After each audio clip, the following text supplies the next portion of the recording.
Stephen Colbert mocks John Kennedy on live TV.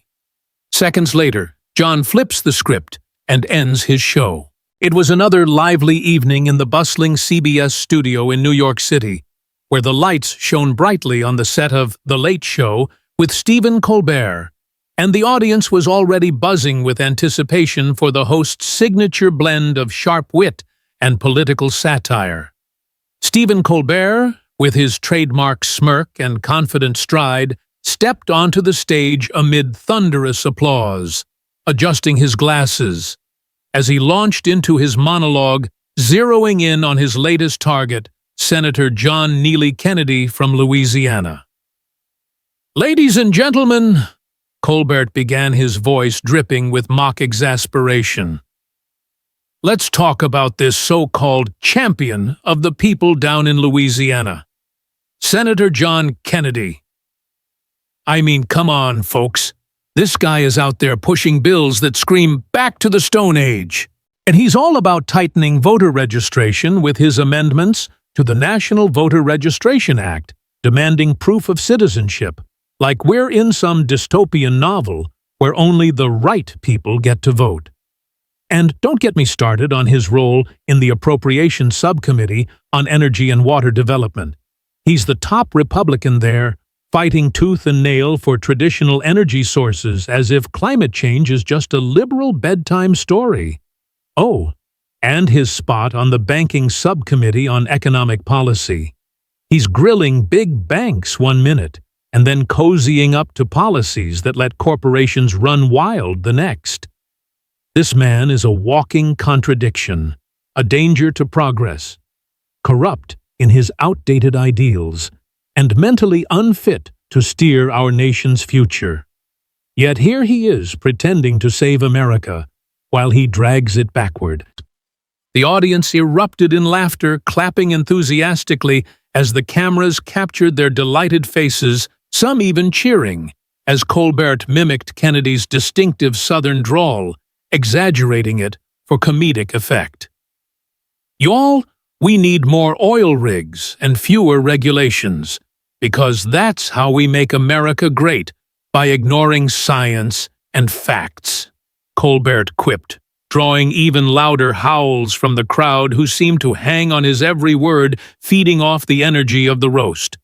But across the country, in the hallowed halls of the U.S. Senate in Washington, D.C., Senator John Kennedy wasn't laughing.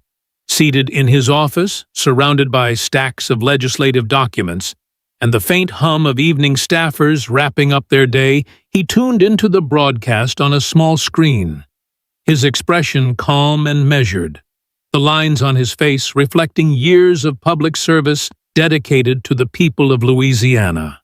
For months, Colbert had taken aim at him, mocking his conservative stances on issues like border security, where Kennedy had co-sponsored bills to enhance enforcement and protect American workers, or his efforts to curb government overreach in economic policies that he believed stifled small businesses and everyday folks back home.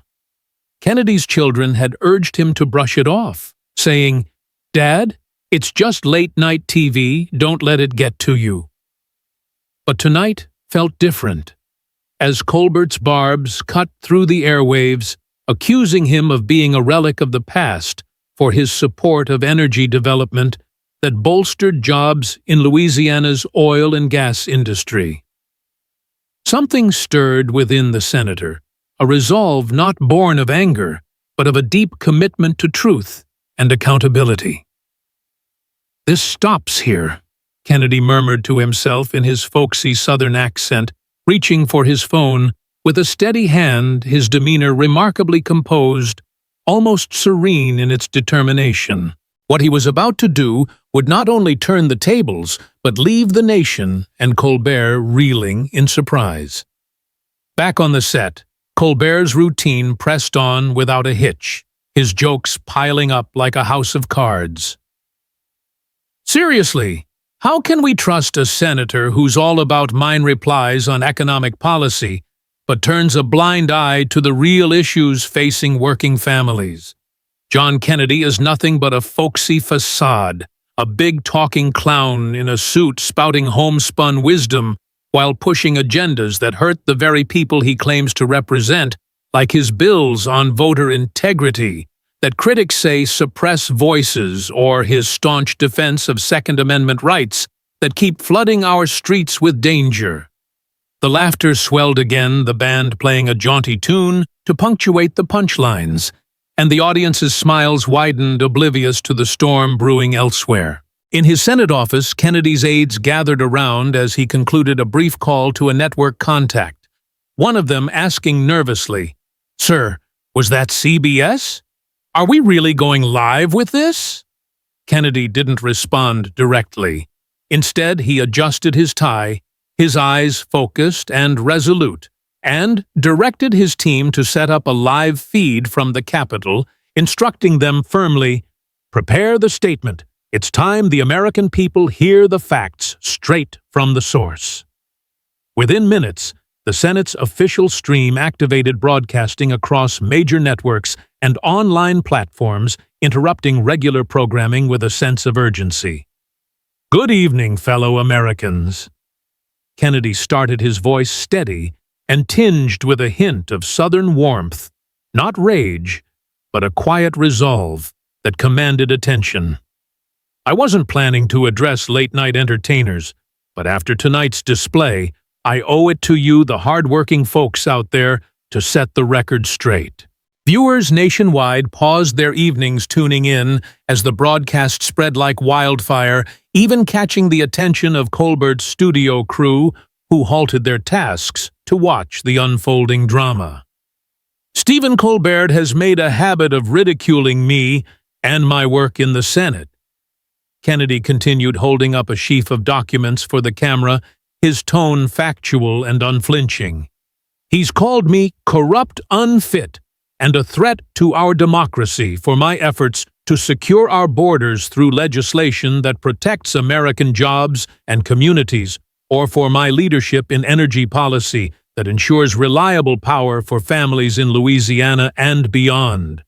But tonight, I'm exposing the truth about him." The tension in the air thickened palpably. Colbert's smirk faded on stage as whispers rippled through his audience. These files, obtained through legitimate channels from insiders at CBS and public records, Kennedy explained, flipping to a key page, show that Colbert has accepted undisclosed payments from political interest groups opposed to the very reforms I'm championing in the banking subcommittee, like cracking down on economic policies that favor elites over everyday Americans. These aren't just opinions. They're documented transactions that undermine the integrity of what he calls comedy. The studio audience shifted uneasily, the once boisterous laughter dying out, replaced by murmurs of confusion and discomfort. Even the band members set down their instruments, exchanging worried glances. "And there's more," Kennedy pressed on his voice, gaining a subtle edge of conviction without descending into vitriol. This host, who positions himself as a moral arbiter, has used his platform to bully and silence those who disagree. Staffers muzzled fellow comedians, sidelined all, while CBS shells out millions to perpetuate these falsehoods about public servants like me who are fighting corruption in government spending through the Appropriations Subcommittee.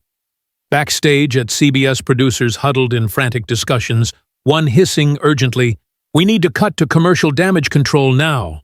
But the genie was out of the bottle.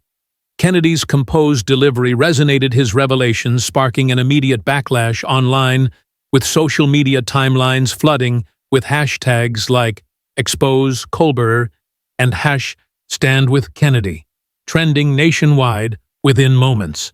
Viewers at home switched channels en masse, captivated by the senator's unflappable demeanor as he detailed how these payments tied into broader smear campaigns against legislators pushing for voter integrity laws like the ones Kennedy had introduced to ensure fair elections without fraud. The pressure mounted on CBS executives' phones, ringing off the hook from concerned sponsors and viewers alike, some demanding accountability for allowing such biased attacks, under the guise of entertainment. In the studio, Colbert attempted to pivot, clearing his throat with a forced chuckle. "Folks don't buy into this. It's just a senator trying to play the victim card because he can't handle a little satire about his outdated policies on energy and economics." But the words fell flat. The audience no longer roaring but whispering among themselves, eyes glued to their phones, where clips of Kennedy's speech were already going viral, shared by constituents in Louisiana, praising their senator for standing up against media overreach. Kennedy, still on air, wrapped his initial remarks with a nod to his commitment. "I'm not here for personal vendettas.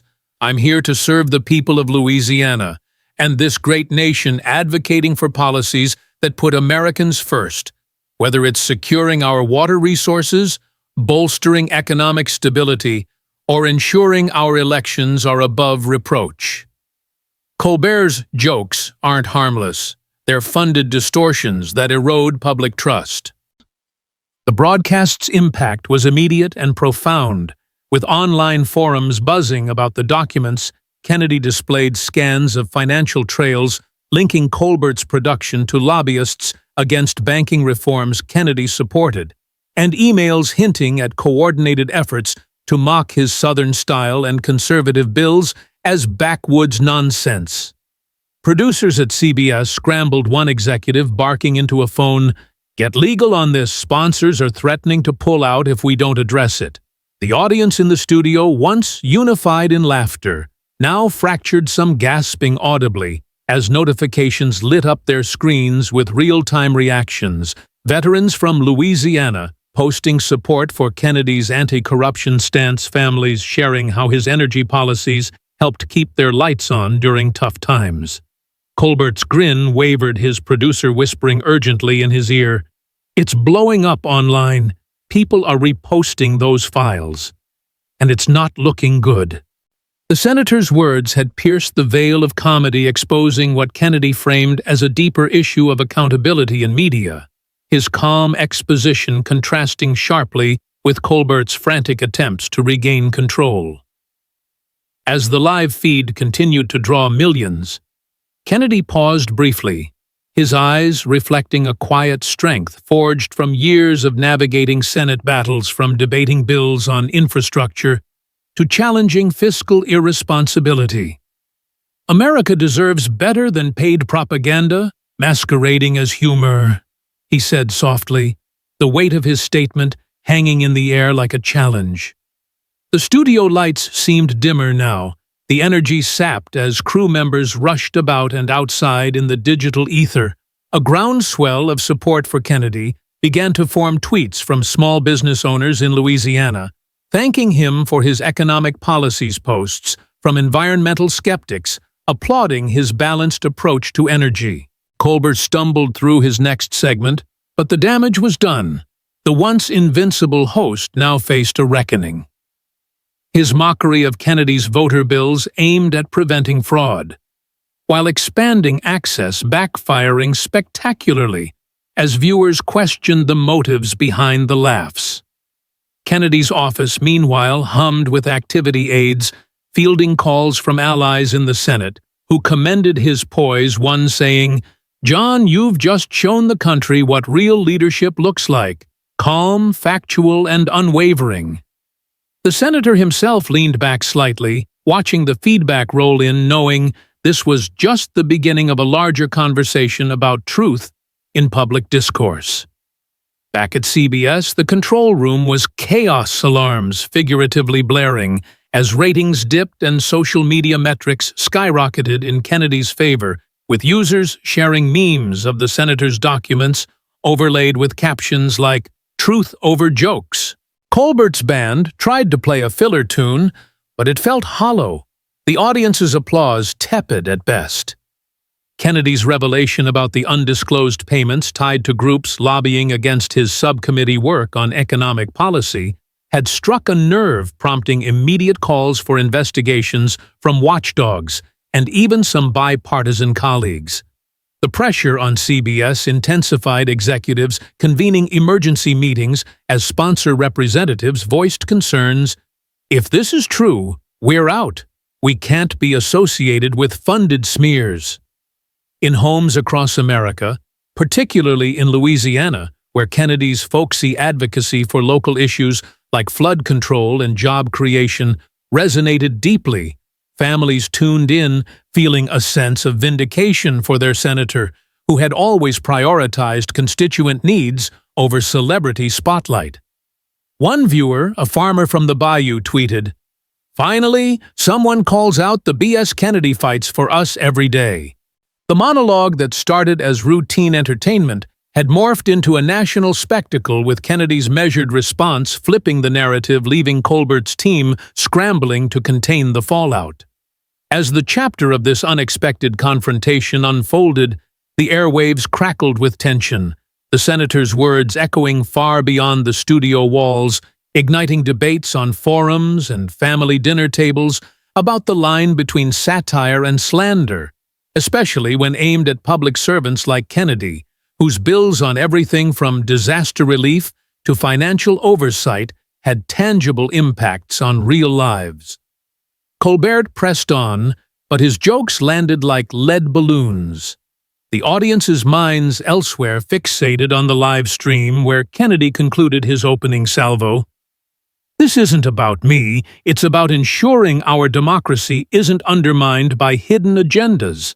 The ripple effects were just starting, with social media algorithms pushing Kennedy's feed to the top viewers, sharing clips of his Southern-accented truths, contrasting them with Colbert's exaggerated impressions. Producers whispered about potential ad breaks to regroup, but the momentum was unstoppable, the public's appetite for authenticity whetted by Kennedy's unflinching stand. In that moment, the late-night landscape shifted, the laughter fading into a profound silence that spoke volumes about the power of composure in the face of ridicule. And as the broadcast continued to unfold, Kennedy's office received an influx of supportive messages from across the political spectrum, acknowledging his role in pushing for bipartisan solutions on issues like infrastructure funding, even as critics had long tried to paint him as partisan. The senator smiled faintly, knowing his decision to speak out was rooted in a duty to transparency, the kind he applied to his legislative work every day. Meanwhile, at CBS, the executive suite was abuzz with urgent discussions, one leader stating flatly, "This could cost us big, we need to verify those claims fast." The audience, sensing the shift, began checking their phones more frequently, some even leaving early, disillusioned by the revelations. Kennedy's poise had not only defended his honor, but highlighted the broader implications of media influence on policy debates, from energy independence to economic fairness.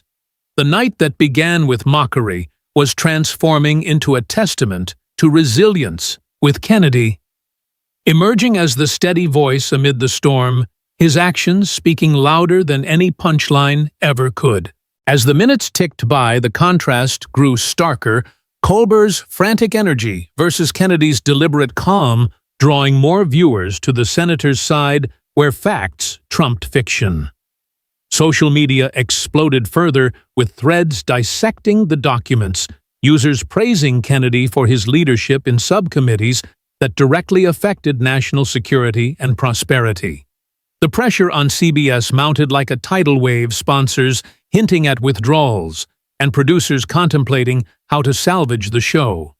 In Louisiana, local news stations picked up the story, interviewing residents who lauded Kennedy's bills for bringing federal aid to hurricane-prone areas, seeing his response as a defense of their way of life. Colbert's set felt increasingly isolated. The host's attempts at recovery met with half-hearted responses, the magic of the evening shattered by the senator's revelations. Kennedy, wrapping up his initial address, left the audience with a thought: "Let's focus on real issues like building a stronger economy for all, not tearing down those who serve." The impact was immediate, the nation's attention riveted, setting the stage for what would come next in this unfolding drama. But for now, the first blow had landed squarely, flipping the script in a way no one saw coming. all thanks to a senator's unyielding commitment to truth. The studio buzzed with uncertainty, the audience's mood somber as the weight of Kennedy's words settled in, prompting reflections on the cost of unchecked satire. And as the chapter drew to its close, the echoes of that evening's events promised to resonate long into the night, a reminder of how one calm voice could upend an empire of laughs. As the live broadcast from the Senate chambers continued to captivate the nation, Senator John Kennedy leaned forward slightly into the camera, his southern drawl carrying a weight of earnest conviction that cut through the earlier chaos like a steady beacon in a storm building on his initial revelations, with a methodical unraveling of the facts that underscored his lifelong dedication to public service. "Folks, let's be clear about one thing," Kennedy said, his voice measured and folksy, the kind that evoked images of Louisiana bayous and hard-working communities relying on sound policy for their livelihoods. "I'm not up here tonight because my feelings are hurt, though. Lord knows, enduring mockery about my work on voter integrity bills, which aim to protect every American's voice at the ballot box without suppressing a soul, could rile up anyone. No, I'm here because this goes deeper than personal jabs. It's about the corrosion of trust in our institutions, the very ones I've fought to strengthen through my roles in the Appropriations Subcommittee, where we've battled wasteful spending to ensure taxpayer dollars go toward real needs like energy infrastructure that powers homes and jobs in places like Louisiana." He paused for emphasis, holding up another set of documents, these ones detailing email chains and financial ledgers that traced the undisclosed payments back to interest groups lobbying against his economic policies, groups that stood to lose if his pushes for stricter banking oversight succeeded in curbing corporate excesses. These aren't fabrications, they're public records and insider tips showing how Colbert's show has been propped up by funds from entities that oppose the reforms I'm championing, reforms that crack down on corruption in government contracts, protect small businesses from over-regulation, and ensure our energy sector remains robust enough to support families through tough times. The words landed with impact viewers across the country, nodding along as Kennedy wove in anecdotes from his Senate tenure, like the time he grilled federal officials on fiscal irresponsibility during hearings or his co-sponsorship of bills enhancing border security to safeguard communities from the fallout of unchecked immigration policies that strained local resources. Back in the CBS studio, the atmosphere had turned electric with panic. Colbert, mid-attempt to salvage his monologue, with a quip about Kennedy's old-fashioned stance on Second Amendment protections bills Kennedy had supported to defend constitutional rights, while advocating for responsible measures, found his words drowned out by the growing buzz of audience phones vibrating with notifications, clips of Kennedy's speech spreading like wildfire on social media platforms, where users from Louisiana to the Midwest praised the senator for finally calling out the hypocrisy. "He's fighting for us on economic policy, keeping banks accountable so they don't prey on working folks." One tweet read, garnering thousands of likes in minutes, while another from a veteran highlighted Kennedy's work on veterans affairs through subcommittee allocations. Colbert cleared his throat again, forcing a laugh that sounded hollow even to his own ears. "Come on, people! This is just a politician spinning yarns, because he can't take the heat on his energy bills that ignore renewable progress. It's all smoke and mirrors." But the audience wasn't buying it.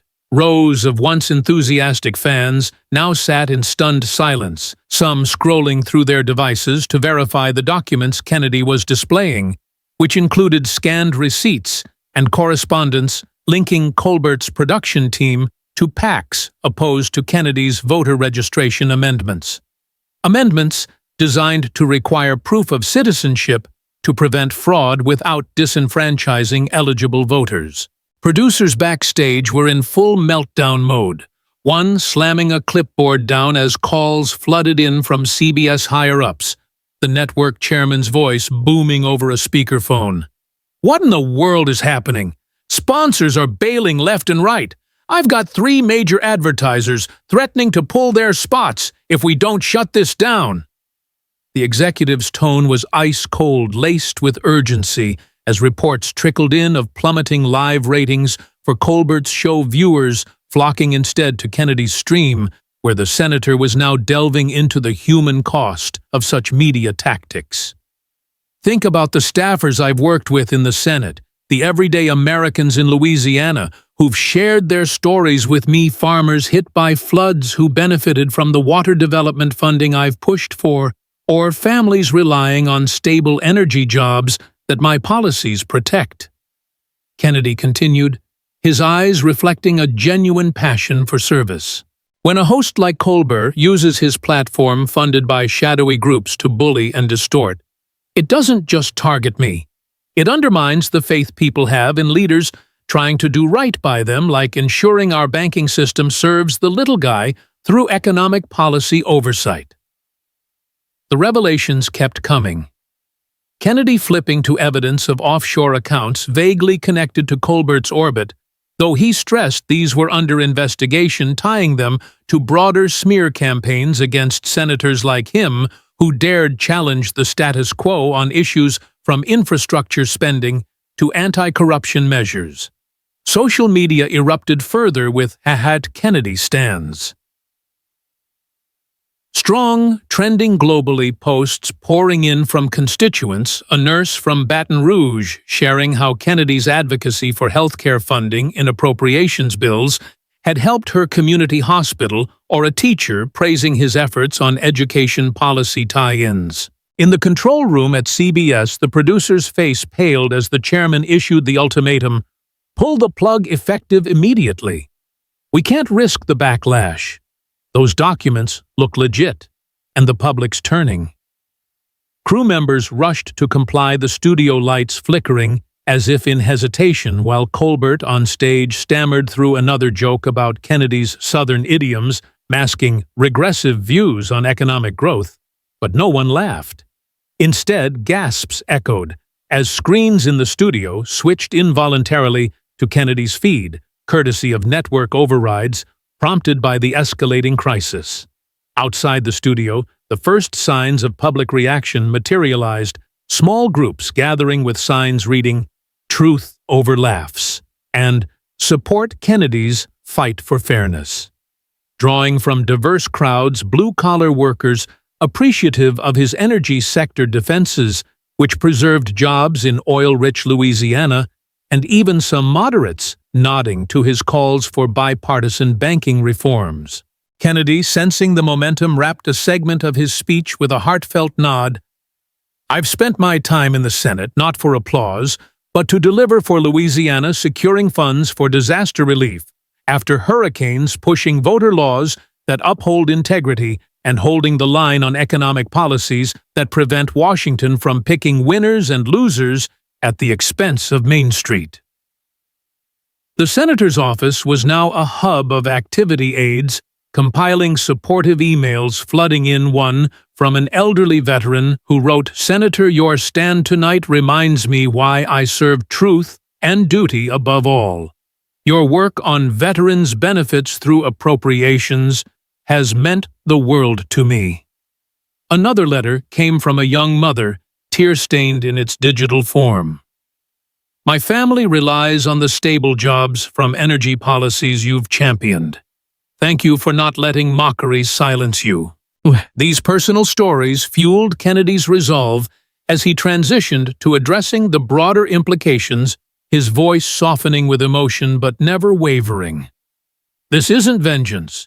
It's about reclaiming respect for the democratic process, the one I've defended through bills on border security that protect our communities without division." Meanwhile, at CBS headquarters, the fallout accelerated, sponsors like major consumer brands announcing withdrawals via press releases, citing the revelations as incompatible with their values, while online petitions surged demanding accountability from the network. Colbert's team tried damage control, feeding him lines via earpiece. "Address it head-on. Stephen say it's all fabricated. But as he spoke, his voice cracked under the strain. This senator is just deflecting from his own record on voter suppression claims. Don't believe the hype. Yet the words rang false, the audience filing out in droves, some stopping to voice support for Kennedy on their way, one man shouting, "Kennedy fights corruption. What do you fight for?" The decisive blow came when Kennedy revealed a final piece. Emails showing orchestrated efforts to blacklist comedians who wouldn't join in mocking figures like him, tying it to the same funding sources opposing his subcommittee work. America needs truth-tellers, not paid detractors, Kennedy concluded firmly. The CBS feed cut abruptly, the Late Show logo vanishing, as stage crew swarmed, informing a shell-shocked Colbert, "Show's over network's orders." Outside, crowds swelled not in anger, but in solidarity with chants of "We back Kennedy," echoing from veterans holding flags, families with children on shoulders and workers in hard hats, all united by the senator's unflinching defense of principles. In homes nationwide, particularly in Louisiana, where Kennedy's local impact was felt most acutely through flood control projects funded via his appropriations efforts or economic boosts from energy advocacy, tears welled as people watched replays, one father telling his son, "That's what real strength looks like, standing tall for what's right." The high tide of consequences washed over CBS executives facing boardroom reckonings as stock tickers dipped slightly in after-hours trading whispers of lawsuits brewing from Kennedy's camp if the smears continued unchecked. Kennedy, back in his office, received a call from a fellow senator. "John, you've inspired us all. Your poise in exposing this without stooping low is leadership at its finest." The public outpouring continued with vigils forming in town squares, candles lit, not in protest, but in gratitude, signs proclaiming Kennedy for truth, alongside stories shared online of how his bills had touched lives, from securing water resources to prevent droughts to economic policies fostering job growth. As the chapter of climax crested, the nation felt a shift, Kennedy's measured takedown, not just ending a show but sparking a dialogue on media responsibility, his role as a steadfast advocate for justice and anti-corruption shining brighter than ever amid the debris of a fallen late-night empire. The repercussions rippled outward, with news outlets picking up the story, analysts praising Kennedy's handling as a masterclass in dignity, while Colbert's world crumbled under the weight of undeniable evidence. Yet even in victory, Kennedy remained humble, directing his team to focus on upcoming Senate work. This was for the people. Now let's get back to serving them.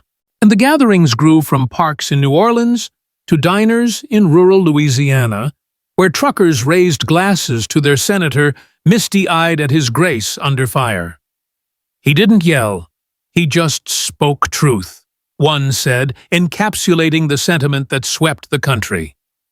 And as the dust settled on this pivotal night, the legacy of Kennedy's stand began to solidify, a beacon for those weary of division, drawing hearts together in unexpected unity. As the echoes of Senator John Kennedy's dignified stand reverberated through the nation, Stephen Colbert grappled with the profound silence that had enveloped his once bustling life, sitting in the shadows of his apartment, where the glow of a single lamp cast long shadows across walls adorned with faded posters from his glory days in comedy, his mind replaying the cascade of events that had led to this moment of reckoning, whispering to himself, "How did it come to this?"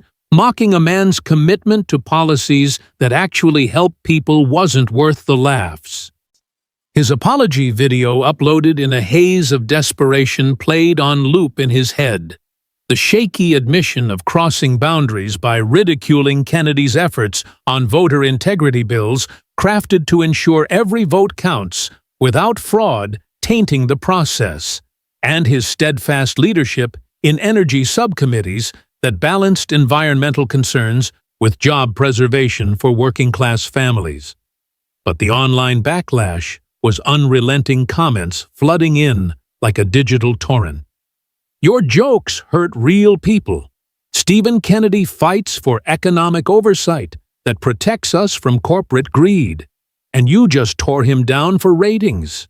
Sponsors distanced themselves with swift announcements, citing a misalignment with values of fairness and truth, while streaming services scrubbed his catalog, leaving digital voids where his shows once thrived, and leaked internal memos revealed the depth of his orchestrated campaigns against figures like Kennedy, whose Southern charm and policy acumen had been twisted into caricatures for cheap applause.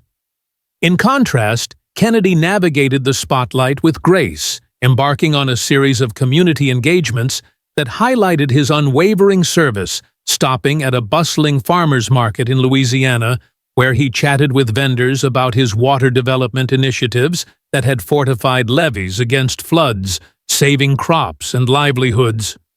One elderly farmer clasping his hand firmly and saying with emotion, "Senator, your response to that TV nonsense showed us what real backbone looks like. You didn't stoop. You lifted us all up with facts about how your bills keep our farms running." Kennedy nodded humbly, his eyes reflecting the bayou sun, replying softly, "It's not about me, friend. It's about ensuring policies like these continue to support y'all through thick and thin." The interaction captured by local news spread across social media, inspiring shares from coast to coast, with users adding captions like, "This is leadership. Kennedy's work on appropriations brings real aid to rural America, proving actions speak louder than mockery." Families in living rooms paused their routines to discuss the unfolding narrative, a mother in Texas turning to her teenage daughter during a news replay. "See, honey, that's why we value respect." Senator Kennedy could have fired back with anger at the jabs about his economic policies, but he chose truth, teaching us all that building bridges beats burning them. Colbert, scrolling through these posts from his couch, felt a pang of realization. His manager's call breaking the quiet with harsh reality. Networks won't touch you now. The public's embraced Kennedy's message of unity over division. Meanwhile, Kennedy visited a school in Washington, D.C., where he spoke to students about civic responsibility, his voice warm and engaging as he explained, "In the Senate, I push for education funding tied to appropriations because y'all are our future voter integrity laws. I support ensure your voices will be heard fairly when you come of age without the noise of fraud." A bright-eyed student raised her hand, asking, "Why didn't you get mad at the comedian?" Kennedy smiled gently. "Anger clouds the mind, young lady. Better to respond with the facts, like how my energy policies aim to create sustainable jobs that power your classrooms and homes." The exchange touched parents watching online, one father posting, "Kennedy's humility is a lesson for my kids. His stand against the smears showed that true strength comes from serving others, not seeking the spotlight." As support swelled, vigils popped up in town squares from New Orleans to smaller hamlets, candles flickering as people shared personal stories. A construction worker recounting how Kennedy's infrastructure bills had rebuilt bridges after disasters. A banker appreciating his subcommittee oversight that curbed predatory practices without harming growth. Colbert's world shrank further, his publicist arranging a low-key interview that aired to minimal viewership, where he reiterated, "I see now that targeting Kennedy's record on border security policies designed to protect communities while upholding humanity wasn't funny. It was reckless." But the airwaves favored Kennedy's ongoing activities, like his meeting with small business owners to discuss economic reforms, where he listened intently, saying, "Your feedback shapes my work in the banking subcommittee. Let's keep fighting for policies that let y'all thrive without Washington interference." Attendees applauded one entrepreneur tearing up. "Senator, your calm takedown of the media bias inspired me to speak up for what's right in my own life." In homes, conversations turned educational grandparents telling grandchildren, "The big lesson from this: words matter." Kennedy endured ridicule about his Southern ways and conservative stances, but he proved that integrity wins, encouraging us to engage in politics with respect and facts, not division. Kennedy addressed a press conference with poise, holding up a letter from a constituent. "This note from a Louisiana family says my voter bills gave them confidence in elections. That's why I stood firm, not for ego, but for trust in our system." Reporters nodded, the room filled with a sense of renewal, as outside crowds chanted support signs, waving with messages like, "Kennedy teaches us grace."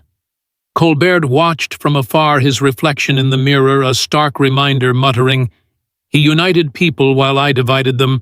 Maybe it's time I learn from that." At a national park event, Kennedy walked among families, a little boy offering a handmade card, "Thank you for being strong," and Kennedy knelt. "Strength comes from y'all's belief. My policies on energy and economics are for your tomorrow." The scene evoked widespread emotion, viewers sharing, "This is what America needs, leaders like Kennedy who forgive and focus on service." As reflections deepened, the nation absorbed the core lesson in an era of quick judgments and viral mockery. Embracing respect and truth fosters genuine progress, teaching that personal attacks erode society, while principled stands like Kennedy's build it stronger. It urges everyone to consider the impact of their words, promoting dialogues rooted in understanding rather than derision, and highlighting that true education comes from examples of humility and dedication, inspiring a commitment to civic engagement. Where policies are debated fairly, communities are uplifted, and unity prevails over discord. Ultimately, the story of this confrontation serves as a timeless reminder that choosing integrity over entertainment not only resolves conflicts, but enriches the fabric of our shared democracy, encouraging each of us to contribute positively to the world around us. Expanding on this profound takeaway, communities organized workshops on media literacy, drawing from Kennedy's example to teach young people how to discern fact from fiction, one facilitator noting, "Senator Kennedy's response illustrated that when we prioritize evidence over exaggeration, we empower ourselves to make informed decisions on issues like economic policy and voter rights." Schools incorporated the event into civics lessons, teachers guiding discussions. What can we learn from how Kennedy handled the ridicule of his energy advocacy? It shows resilience through reason, not retaliation, fostering a classroom environment where differing views are respected. In corporate boardrooms, executives reflected on ethical communication, inspired by Kennedy's revelations about funded smears, vowing to promote transparency in their own practices, akin to his banking oversight pushes. Families held backyard gatherings, sharing meals while pondering. Kennedy forgave without forgetting, the harm that's a model for our own conflicts, reminding us to value family and community over fleeting fame. Veterans groups hosted panels, one speaker saying, "His work on appropriations for our care mirrors his personal fortitude. The lesson is to stand for others even when targeted." Online forums buzzed with positive threads, users posting, "From this, I've learned to question biased narratives and support leaders who deliver real results like Kennedy's disaster relief bills."